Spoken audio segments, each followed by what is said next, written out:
Hello everyone, welcome back to my channel. I'm going to be reviewing a foundation today. It is the Covergirl Full Spectrum Matte Ambition Foundation. It is a new foundation. It's actually a completely new line, their full spectrum line, which from reading online on Allure.com, which is my favorite magazine, it was specifically created for women of color. Whoop whoop. So they're not only just the foundation, shades, and concealer and all of that, like the base makeup, but it's also the eyeshadows and lipstick, and everything in the line was formulated specifically for women of color. I will leave the article down in the description box for you guys to check out if you want to read up on it and see everything that's going to be included in the line that I'm not sure has totally launched yet in stores, but it is currently online only at Ulta.com. So I went ahead and snatched it on up. Hopefully this is my shade. It looks pretty close. If not exact. I purchased the shade Tan Golden 2, so I'm expecting it to look right because I am golden. And it looks pretty good. It looks like it's gonna work. I usually tell you guys a few things about the foundation before I apply it, but to my surprise, there really isn't much about the foundation. It's only like 2 things that they say, and it's that it is transfer resistant and it provides all day comfort with oil absorbing powders for a natural matte foundation finish. So I do have oily skin, normal to oily skin, like my cheek area is normal and then my T-zone is oily. I'm actually terrified to apply this foundation because I'm actually wearing my clothes. I typically do my makeup in like clothes that are just kind of like pajamas, stuff I don't care about makeup getting on it. I never wear my clothes. So we're just gonna hope for the best. So the foundation does have a pump, which is my favorite kind of applicator thing. I think that's what you call it on a foundation tube or bottle. And it also has to where you can lock it. So I just unlocked it and now I'm going to apply it to the back of my hand so I can transfer it onto my face. I don't know how many squirts I just did. I think I did about like 5. So that looks good.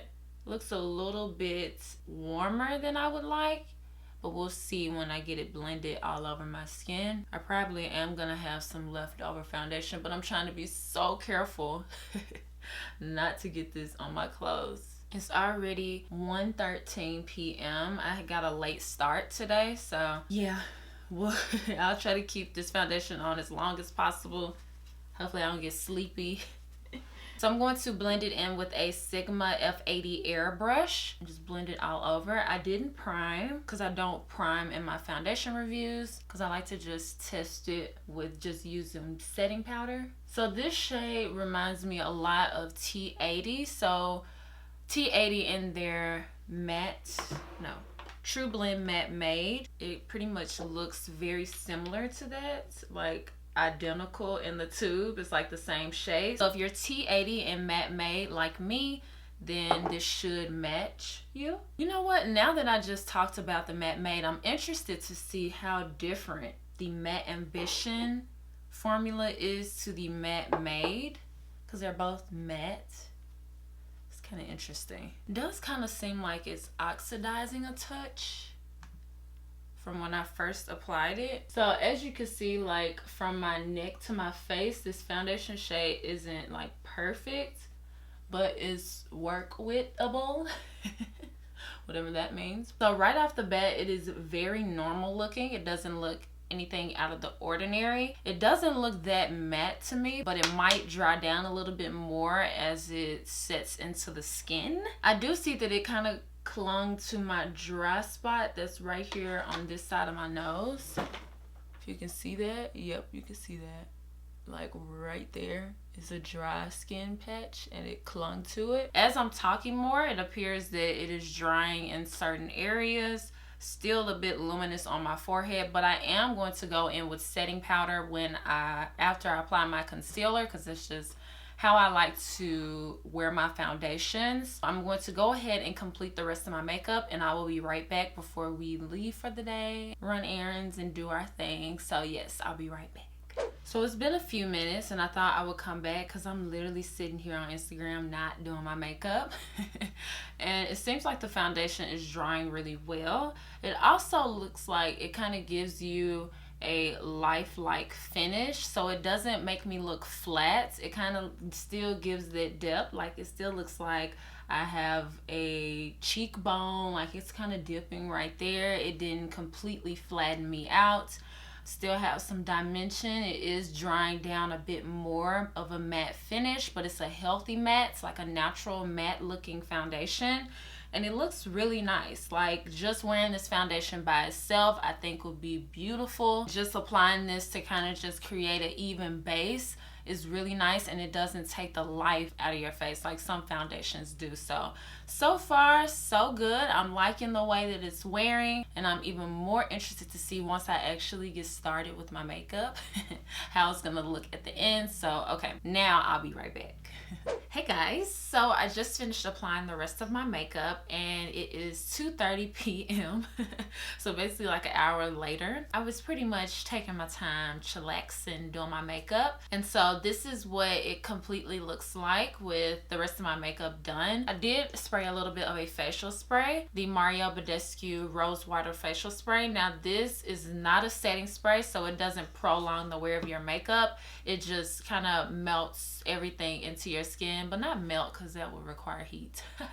But you guys know what I mean. It just like meshes it, blends everything together, makes it look fresh, but the foundation still looks really nice. I did apply highlights on the tops of my cheeks, on my nose, and on my chin a bit, so those are the glowy spots, and everywhere else is matte. And I did not use a setting powder on my entire face, just in my T-zone. So we're gonna keep an eye on this foundation for the rest of the day. I am thinking about going to a basketball game, so I'll probably be out till late. I'll see you guys in a few hours to check back in on the foundation. Hey guys, so it is 4:50 p.m. so I've had on the foundation for about 3.5 hours, I would say, and it is still looking pretty flawless. I did add a bit of gloss just in case you're wondering why that area looks different, but yes, it still looks pretty flawless. Like my forehead is still matte. I would say my nose is a bit shiny already, just a little bit. The main thing that I'm noticing is that my smile lines are creased. You can just see like when I relax my face that it is creased there. The foundation shade does not look bad anymore. I'm going to continue to wear it and just keep an eye on my nose oiliness and on my forehead. But my nose is the only area that's oily right now. You can kind of see in the light there. Oh, and the dry patch that I had, I kind of peeled it off with tweezers. I know, TMI, but I don't have that problem anymore. But it does cling to it, so you may want to keep that in mind if you do have dry skin. I'm going to update you guys in a few more hours to let you know how it's wearing and all of that. So yes, stay tuned. So pretty much everything is different. I changed my eyeshadow, my lip color, and my hair, but I did not touch my foundation. It is now 11:54 p.m. It's almost midnight. I've had this foundation on for a little over 10 hours, and it looks so nice. The spots that I put my highlight is really the only spots that's like shiny. Other than that, like, I am really not oily. Like, this is amazing. I can't believe this, and I didn't even use a primer. If you have like medium oily skin, I feel like this foundation you can wear without having a primer, not unless you want to do something that smooths out your skin or something like that, as opposed to using a primer that mattifies. Like, you can venture into other kinds of primers with this foundation. I really like it. I would say this foundation lasts longer than the Matte Made foundation, just because I was kind of thinking, what is the difference between the two earlier in the day? I was thinking about that. This one, in my opinion, beats the Matte Made as far as the longevity of it throughout the day, but both of them are really nice. So like I said, it's almost midnight and I'm tired. I want to go to sleep right now. So I'm going to talk to you guys in the next video. I hope this video was helpful. Make sure that you go ahead and subscribe to my channel, as well as watch my previous video. I did a perm rod tutorial. So yes, thank you guys so much for watching, and I promise I'll see you guys next time. Bye guys. All right, let's get it. Ugh.